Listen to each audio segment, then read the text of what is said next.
everyone, my name is Anjali Sharma and I am a student BMS FY in Mumbai. So today I just teach you industry and service management, जिसमें हमने industry basic of industry management मतलब industry को कैसे manage करते उसके कुछ basics देखे थे। ये हमारा मॉड्यूल 1 है। अब मॉड्यूल 1 के अंदर पार्ट ए था जो हमारा ऑलरेडी कंप्लीट हो चुका है एंड हम पार्ट बी पे आते हैं जो आज उसके एक पॉइंट्स को मैं कवर करूँगी एंड वहाँ पे मैं आपको अभी बताती हूँ क्या क्या पॉइंट्स है हमारे पार्ट बी में। Framework of Porter's 5 forces, industry life circle and technology advancement and last point is a government regulation. ये हमारे कुछ पॉइंट्स हैं जिन्हें हम एक एक लेक्चर में कंप्लीट करेंगे। सो हमारा फर्स्ट लेक्चर है, first point is a component of industry analyse, मतलब कि इंडस्ट्री को एनालाइज करने के लिए कुछ कंपोनेंट्स दिए गए हैं जिन्हें हम पढ़ के या फिर सुन के समझ सकते हैं कि हाँ ये तरीके से कंपनीज को या फिर इंडस्ट्री को हम जान सकते हैं। So our first point is the trades of new enter मतलब क्या है, कंपटीशन। जैसे कि क्या बता रहा है कि अगर आप अपना बिजनेस स्टार्ट करना चाहते हैं तो उसमें क्या होता है कि कुछ नई कंपनियां भी जल्दी से जल्दी आ सकती है कि आपने अपना स्टार्टअप स्टार्ट किया है, अपने इंडस्ट्री अपना अपना खड़ा किया है, तो ऐसा तो नहीं है कि उस एरिया में सिर्फ आपका ही कंपनी रहेगा या आपका ही इंडस्ट्री रहेगा। आपके कुछ कॉम्पिटिटर्स आ सकते हैं आपके आजू बाजू में। नॉर्मली आप छोटा सा भी कोई शॉप देख सकते हैं कि एक एरिया में एक ही शॉप रहे, ऐसा ज़रूरी नहीं है। आपके कुछ कॉम्पिटिटर्स आपके बाजू में भी आ सकते हैं या फिर थोड़े 10 कदम दूर पे भी रह सकते हैं। तो उसमें क्या होता है कि कुछ कंपटीशन होते हैं जिसके लिए क्या होता है कि थोड़ा सा हमें मतलब कि थोड़ा सा नुकसान भी हो सकता है। बट ये क्या होता है कि अगर बिजनेस स्टार्ट करना है तो उसके लिए क्या करना पड़ता है, हमें कुछ पैसे की ज़रूरत पड़ती है एंड कुछ नॉलेज की एंड साथ ही साथ लाइसेंस। अब लाइसेंस बात आती है कि हर एक शॉप के लिए तो लाइसेंस नहीं चाहिए, बट हाँ कुछ कुछ ऐसे शॉप्स हैं जिनके लिए हमें लाइसेंस चाहिए, कुछ कुछ ऐसे इंडस्ट्री है जिन्हें हमें स्टार्ट करने के लिए लाइसेंस चाहिए। एंड इंडस्ट्री की बात आई तो most of the industry license होंगे।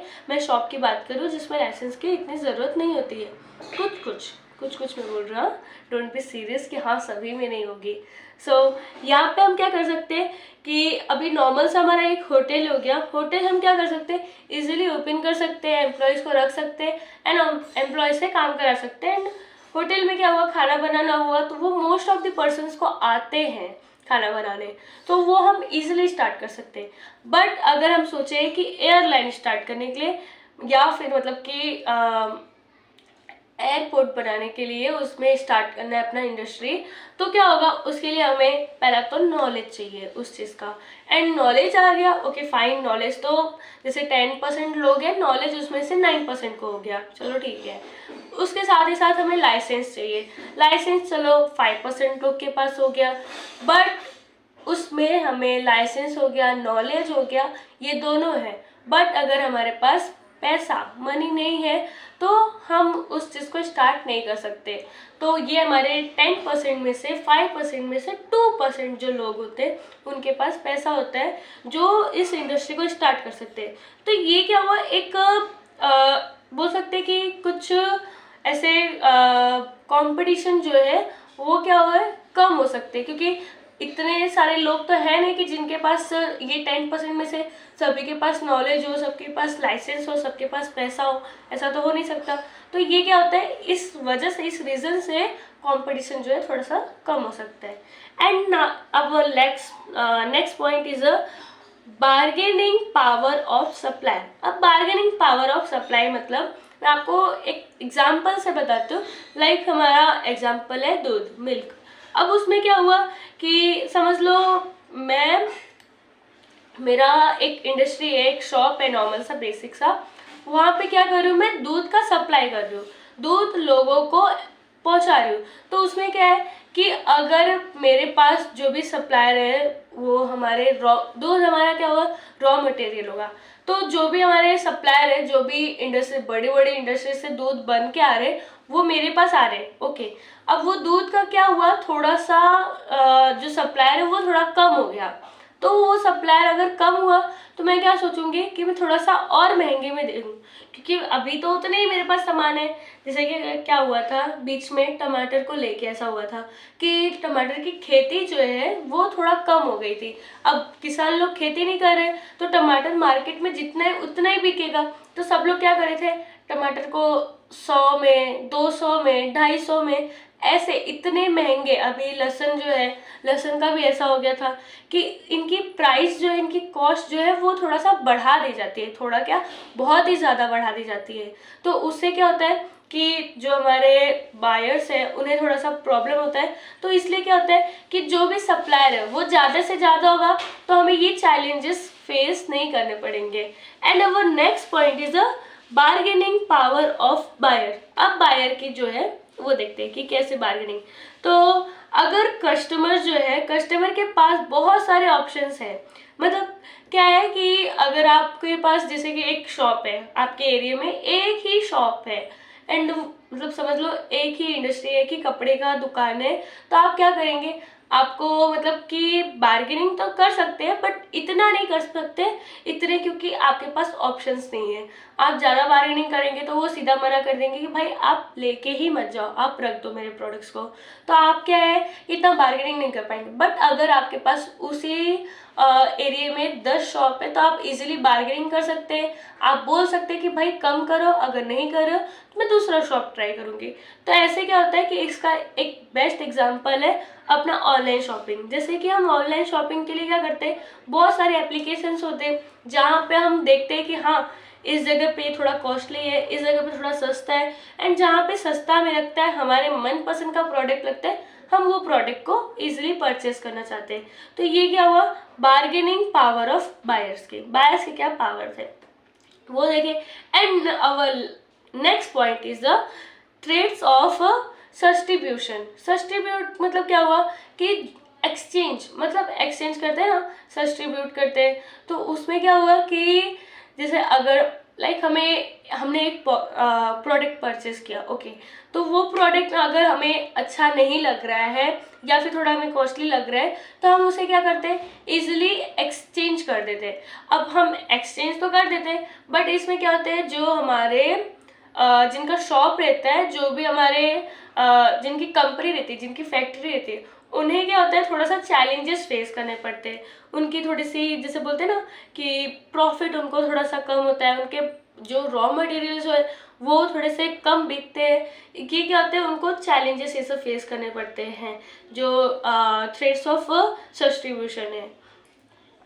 एंड इसका कुछ एग्जांपल है, जैसे कि लाइक एक शॉप है, वहाँ पे क्या कर रहे हैं, कोल्ड ड्रिंक बेच रहे हैं सभी लोग, जो भी होंगे वो कोल्ड ड्रिंक बेच रहे हैं। तो वो क्या हुआ कि किसी किसी के मन में है कि नहीं यार, कोल्ड ड्रिंक थोड़ा सा नुकसान भी करते हैं एंड वो हमारे लिए अच्छा भी नहीं है, थोड़ा कॉस्टली भी है। तो वो क्या सजेस्ट करते हैं कि हम इससे अच्छा है कि कोई जूस पी ले, उस कोल्ड ड्रिंक की जगह पे जूस पी ले। वो क्या किए, एक्सचेंज कर दिए, अपने जो भी उनके डिमांड्स थे उन्हें एक्सचेंज कर दिए।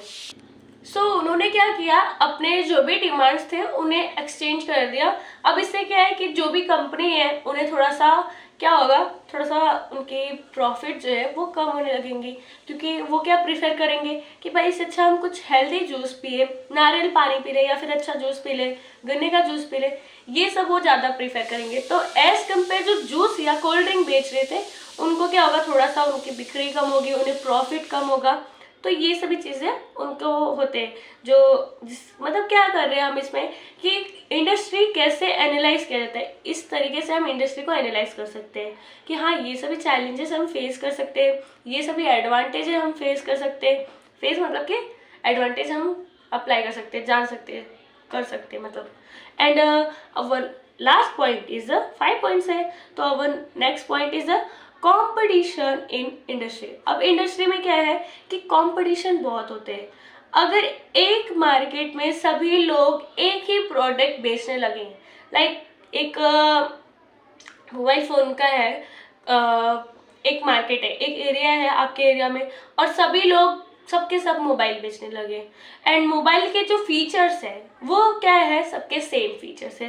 सभी लोग समझ लो सैमसंग बेच रहे, या फिर सभी लोग ओप्पो ही बेचने जा रहे, या फिर सब आईफोन बेच रहे। तो ये क्या हुआ, सभी लोग एक ही फीचर्स बेच रहे, तो ये कंपटीशन बहुत हाई लेवल का हो गया। अभी सिंपल सी बात है, आप एक लाइन से जा रहे हैं, वहाँ पे 10 शॉप है बराबर। अब वो 10 शॉप में क्या हुआ कि सब के सब एक ही चीज़ बेच रहे हैं। तो आप तो सोचोगे कि भाई यहाँ से लूँ चाहे वहाँ से लूँ, फर्स्ट से लूँ या लास्ट से लूँ, मुझे तो मिलने वाला है एक ही प्रोडक्ट एंड सेम प्राइस में है। तो वो क्या करेंगे, चाहे जिधर से ले लेंगे। तो एक क्या से ले रहे हैं तो दूसरे को भाई थोड़ा सा नुकसान होगा। एंड सबसे ज़्यादा ये होता है कि सबको एक ही चीज़ नहीं चाहिए रहता है। एंड उसमें क्या होता है कि कस्टमर्स जो है हमारे, उनके सभी के अलग अलग चॉइस होते हैं। किसी को आईफोन पसंद आता है, किसी को सैमसंग पसंद आता है, किसी को ओप्पो, किसी को रियलमी, किसी को वन प्लस। ऐसे क्या है, सबके अलग अलग डिमांड्स हैं। तो अगर एक ही एरिया में सभी लोग एक ही प्रोडक्ट को सेल करेंगे, सभी लोग एक ही प्रोडक्ट को बेचेंगे, तो क्या होगा, कंपटीशन जो है वो हाई लेवल का हो जाएगा। तो ये चीज़ भी ना हो, कंपटीशन इन इंडस्ट्री। सो यहाँ पे हमारा जो है लेक्चर कंप्लीट होता है। एंड आपको कोई भी डाउट हो सो प्लीज़ मुझे कमेंट्स में बताएं। एंड या आई अंडरस्टैंड कि मैं थोड़ा सा अच्छे से नहीं पढ़ा पाई, क्योंकि मुझे पता नहीं क्या हुआ है, मैं नहीं पढ़ा पा रही हूँ अभी। सो प्लीज़ उसके लिए I am really sorry. And next lecture में मैं ट्राई करूँगी और अच्छे से आपको एक्सप्लेन करें। And thank you, bye.